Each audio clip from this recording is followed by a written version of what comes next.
if you clicked on this one, then you've clicked on the Ghostbuster one. And surprisingly enough, this was actually a pretty good one. It would have seemed like more like an interesting episode for the real Ghostbusters cartoon. Of course, if you take away the Bree character in it as well. I mean, because if you take a look at it, Ghostbusters never really dealt with zombies. I mean, if you watch the actual cartoon, I don't think they ever dealt with zombies. They dealt with gods, they dealt with poltergeists, voodoo cults, you know, but never devil worshippers. They never dealt with zombies. So this is actually a first for the Ghostbusters. Now, most Ghostbuster comics that I've read or actually reviewed, mostly enough try to make the characters look more like the cartoon or more like from the movie. Surprisingly, this one does makes them look more like from the movie and does a pretty good job about it. I mean, mostly enough, fair enough, most of the zombies look like zombies and everything else. The thing is, since most zombies are mostly prone to eat and try to devour more, these zombies somehow are really not much affected by proton packs as you would think. You would think a proton pack, a living human being, poof, dust. Not exactly. Apparently enough, the zombies absorb proton energy and to the point where they explode. And gets a little gross after that. Now, for some strange reason, when here's another twist. Bree is here to try to capture Gozer.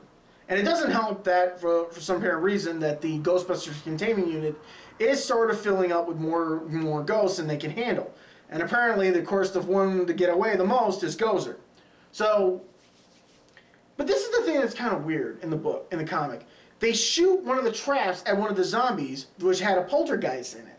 Now, the zombie ate the poltergeist, and it mutated the zombie to the point where it stopped the zombie, which is weird. So, apparently, a poltergeist inhabiting a soulless zombie body sort of keeps it like, mutates it, but it doesn't do anything unless you abstract the poltergeist from the zombie body, and the zombie just turns to goop.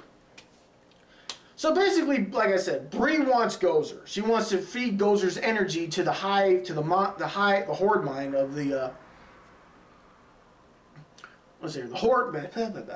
horde mind of the zombie infestation. Now, like I said, if you're watching this one first, Bree is somehow a vampire who got bit in the mainstream infestation comic, and now has sent multiple versions of herself into alternate universes.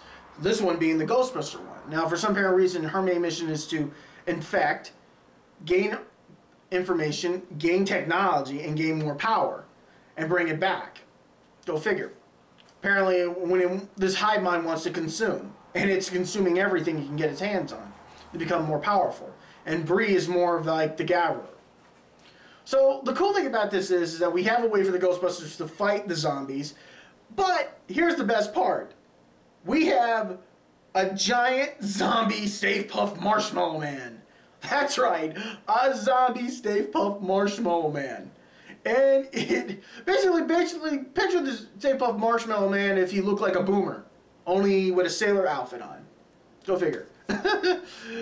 But it gets even better when we have the Stay Puft Marshmallow Man versus the Stay Puft Marshmallow Man zombie. And it just gets all crazy.